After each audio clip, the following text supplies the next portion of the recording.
Yes dear students, electromagnetic induction को आगे continue करते हैं। तो आज स्टार्ट करते हैं Faraday's laws of electromagnetic induction.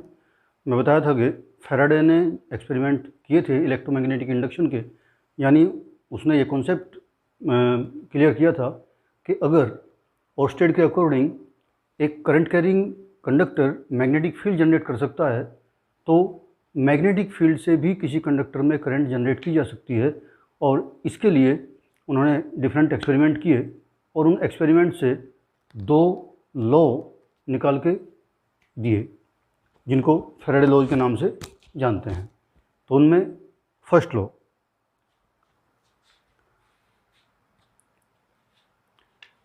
में उन्होंने बताया कि किसी क्लोज सर्किट में अगर मैग्नेटिक फ्लक्स चेंज होता है तो उसमें इंड्यूस्ड ईएमएफ जनरेट हो जाता है। इंड्यूस्ड का मतलब क्लियर हो गया है कि विदाउट कॉन्टेक्ट। तो इंड्यूस्ड ईएमएफ जनरेट हो जाता है और ये इंड्यूस्ड ईएमएफ तभी तक उस सर्किट में रहता है जब तक उसमें मैग्नेटिक फ्लक्स चेंज हो रहा हो। जैसे ही मैग्नेटिक फ्लक्स चेंज होना बंद हो जाएगा, इंड्यूस्ड ईएमएफ जीरो हो जाएगा। तो एक बार इसको लिख लेते हैं।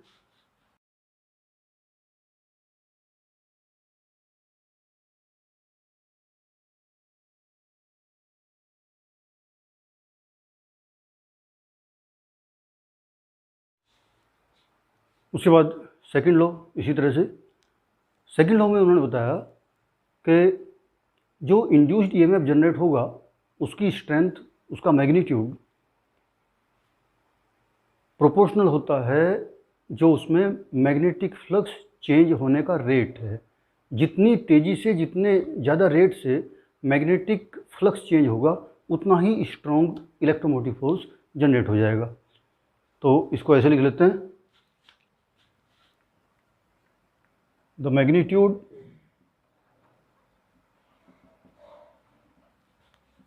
of induced EMF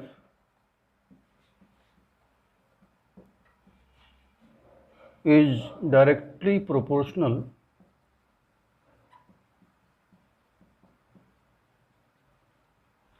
to the rate of change of magnetic flux linked with the circuit.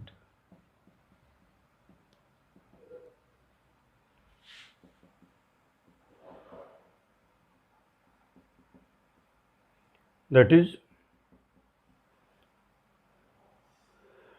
induced EMF proportional to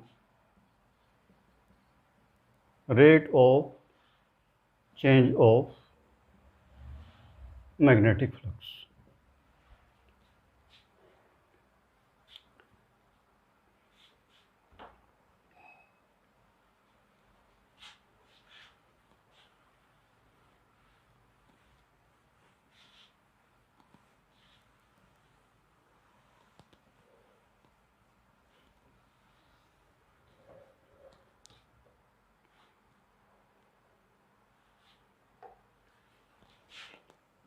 If phi1 and phi2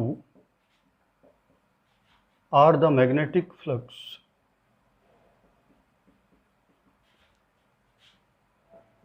at time t1 and t2 respectively,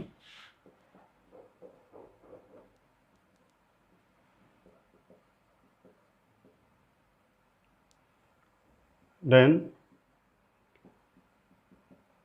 rate of change of magnetic flux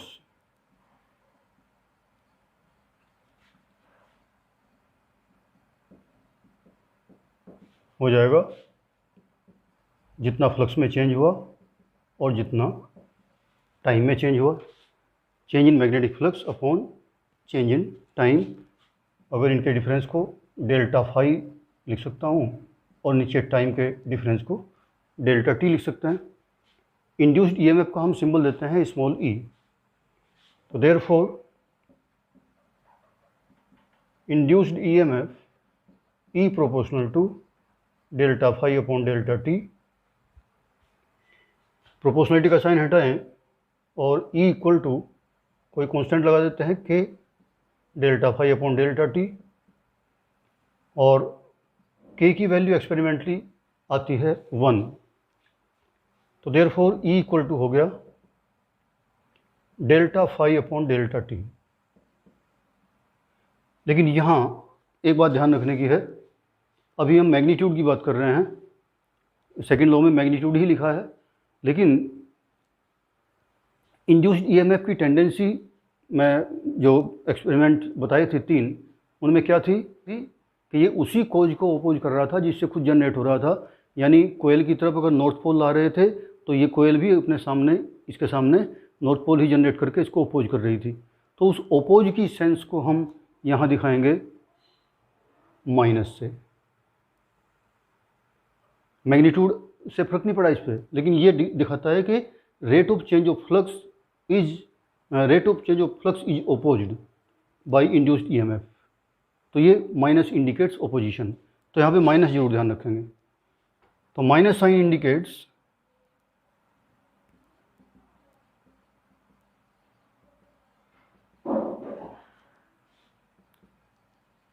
that the induced EMF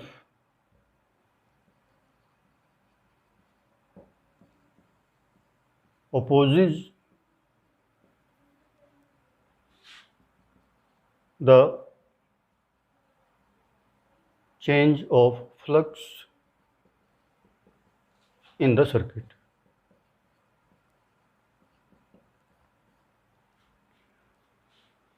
ये हम मान के चलते हैं कि कोई single loop में flux delta phi change हो रहा है, सिंगल लूप में फ्लक्स में चेंज डेल्टा फाई है टाइम डेल्टा टी में।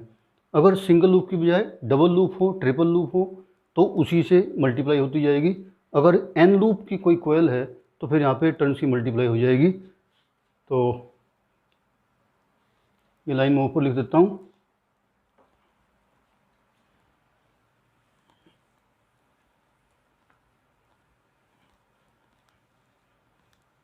If there are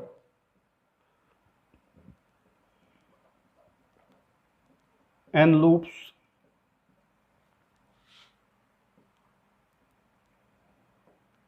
in the circuit,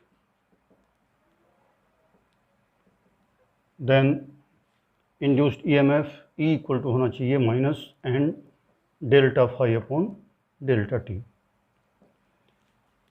और अगर चेंज बड़ी तेज़ी से हो रहा हो, बहुत थोड़े टाइम इंटरवल में हम बहुत जो चेंज है वो लेना चाहें, यानी टाइम को हम बहुत छोटी लिमिट में यानी 0 के आसपास लेना चाहें, तब ये फिर delta phi upon delta t को हम d phi upon d t लिख देंगे। तो लिखेंगे for very small time interval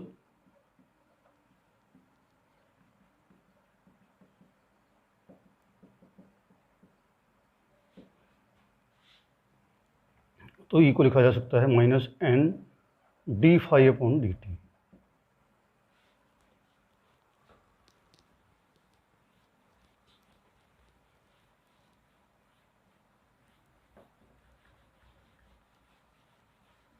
चलिए फैराडे के सेकंड लॉ पे बेस्ड एक छोटा सा न्यूमेरिकल ले लेते हैं पहले। तो क्वेश्चन ये है कि a magnetic field of intensity 1.0 weber per metre square, यानी ये वैल्यू दे दी है हमें बी की। वेबर होता तो मैग्नेटिक फ्लक्स होता, वेबर पर मीटर स्क्वायर है, तो बी की वैल्यू हुई है, क्योंकि फ्लक्स का फॉर्मूला हमने पढ़ा था फाई इक्वल टू बी ए, तो बी की वैल्यू निकालेंगे तो वेबर पर मीटर स्क्वायर। तो गिवन लिखते हैं b equal to 1.0 weber per metre square. दूसरा दिया है कि normal to 80 turn coil, turns दिए हैं कोयल में n equal to 80 of 0.01 area, ये कोयल का एरिया दे दिया, area a equal to 0.01 metre square. Find the induced EMF if this coil is removed from the field in 0.1 second. ये है हमारा time interval delta T 0.1 second. 0.1 second में वो कोयल magnetic field से रिमूव कर दी जाती है, यानी जब तक वो मैग्नेटिक फील्ड में है तब तक उससे लिंक्ड फ्लक्स है, और जैसे ही उसको मैग्नेटिक फील्ड से बाहर निकाल दिया जाएगा फ्लक्स हो जाएगा 0। तो इनिशियल जो फ्लक्स है फाई वो निकलेगा यहाँ से बी और ए की मल्टीप्लाई से, बी इंटू ए, और फ्लक्स का फॉर्मूला होता था बी ए कोस थीटा। अब थीटा की वैल्यू यहाँ पे ये यहाँ से पता चलेगा एक्स नॉर्मल टू द कोयल। अगर कोयल के परपेंडिकुलर मैग्नेटिक फील्ड है तो ये कोयल ही मान लीजिए, और ये इसके परपेंडिकुलर मैग्नेटिक फील्ड हुआ तो इस कोयल का जो एरिया वेक्टर होगा मैग्नेटिक फील्ड उसके पैरेलल हुआ तो थीटा हमारा हो गया 0। तो लिखेंगे यहाँ because magnetic field is normal to the coil surface,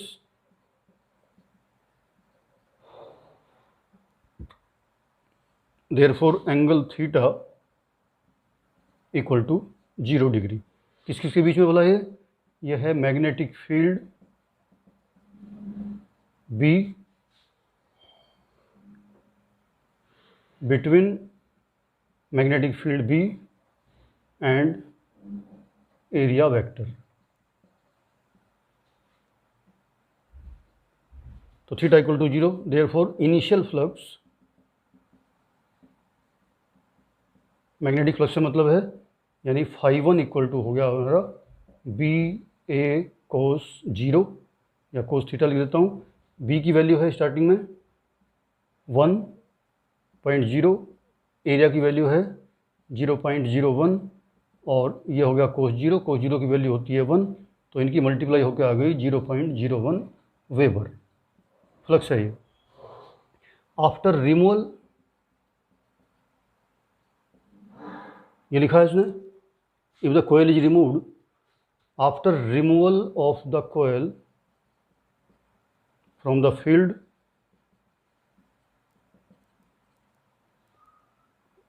flux phi 2 हो जाएगा 0, मैग्नेटिक फील्ड 0 हो जाएगा जब उसको रिमूव कर देंगे।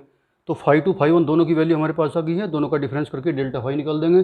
डेल्टा टी हमें दे रखा है 0.1 सेकेंड और नंबर ऑफ टर्न्स दे रखे हैं N80। तो therefore change in flux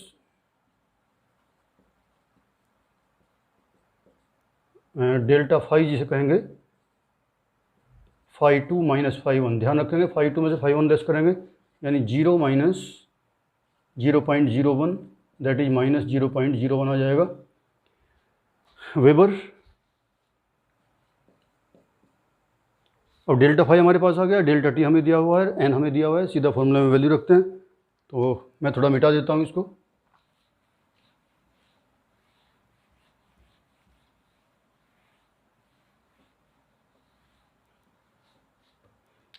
therefore induced EMF E equal to minus n delta phi upon delta t, formula हमने पढ़ रखा है।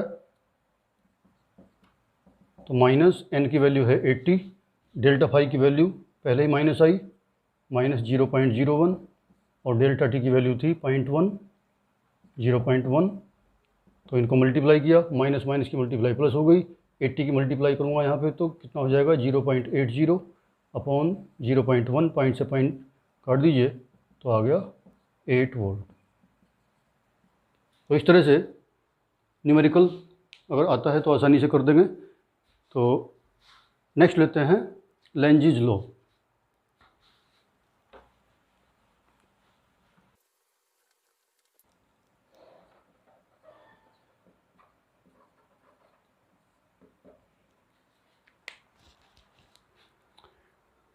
लेंजिज लॉ में वही कॉन्सेप्ट को क्लियर किया गया है कि अगर किसी सर्किट में फ्लक्स चेंज होने से इंड्यूस्ड करंट जनरेट होती है तो उस करंट की टेंडेंसी ऐसी होती है कि वह उसी कोज को अपोज करती है जिससे वो खुद जनरेट हुई है।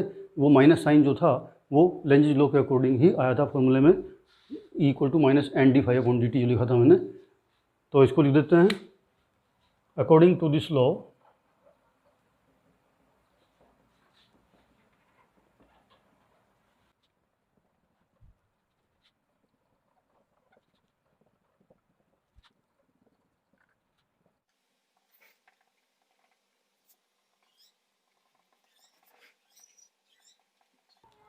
ये है लेंजेज लॉ।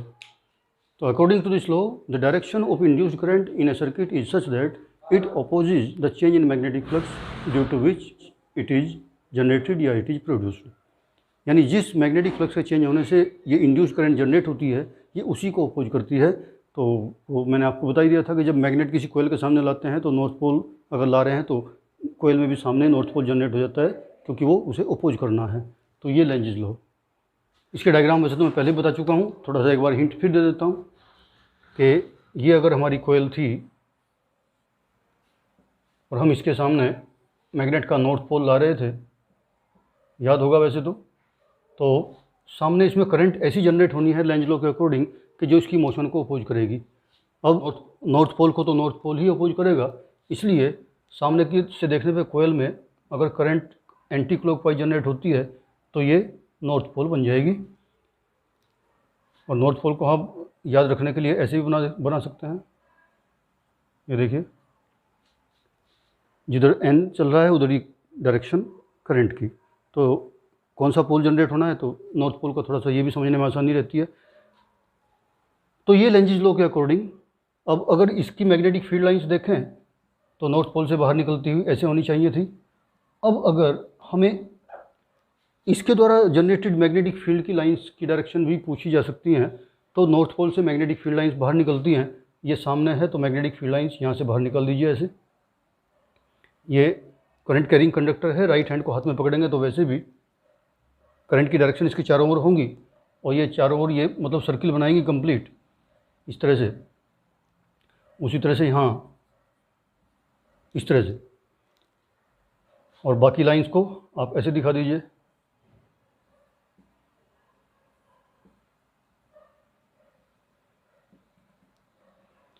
और इसकी नॉर्थ पोल की भी ऐसी आएंगी तो आमने सामने एक दूसरे को अपोज करेंगी।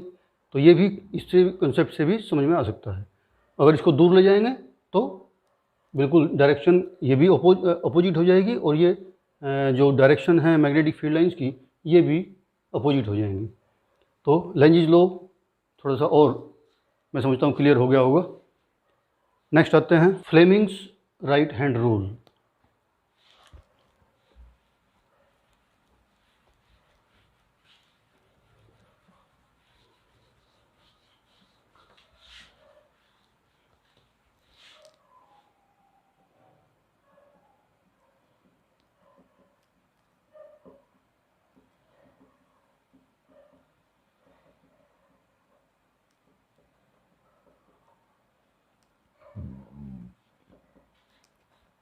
अब से पहले हमने एक पढ़ा था फ्लेमिंग का लेफ़्ट हैंड रूल। दोनों में डिफ्रेंशिएट करेंगे बड़े ध्यान से कि फ्लेमिंग के लेफ़्ट हैंड रूल में कंडक्टर में ऑलरेडी करंट फ्लो हो रही थी और उस करंट कैरिंग कंडक्टर को मैग्नेटिक फील्ड में रख के हमने उस पर जनरेट होने वाले मैग्नेटिक फोर्स की डायरेक्शन निकाली थी। तो लेफ़्ट हैंड के अकॉर्डिंग वहाँ पे होता था कि first finger for magnetic field, central finger for current and thumb direction of magnetic force. यहाँ पे हमें करंट जनरेट करनी है तो ये ध्यान रखेंगे इसकी कंडक्टर को मोशन में ला के, यानी हम मोशन में लाएंगे तो फोर्स पहले लगाना है। तो यहाँ पे हमें फोर्स पहले मिला हुआ होगा, मैग्नेटिक फील्ड पहले मिला होगा और लास्ट में हम करंट की डायरेक्शन इस उंगली पे निकालेंगे। शो वही कर रहे हैं, ये वाली उंगली मैग्नेटिक फील्ड को, ये उंगली करंट की डायरेक्शन को और ये अंगूठा फोर्स को। वही वहाँ थे, ये उंगली मैग्नेटिक फील्ड, ये उंगली करंट और ये अंगूठा मैग्नेटिक फील्ड वो मैग्नेटिक फोर्स को।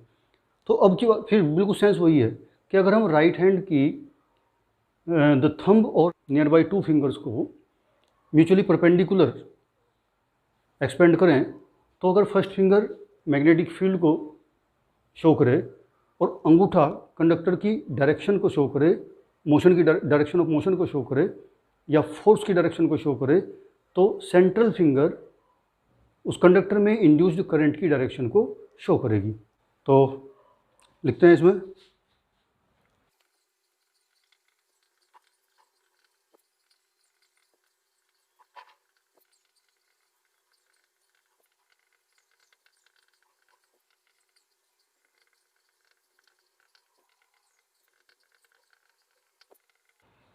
ठीक है, आप इसको नोट कर लेंगे और आज यहीं पे एंड करते हैं। तो इसको तैयार करेंगे। आज के लिए इतना ही। Thank you very much.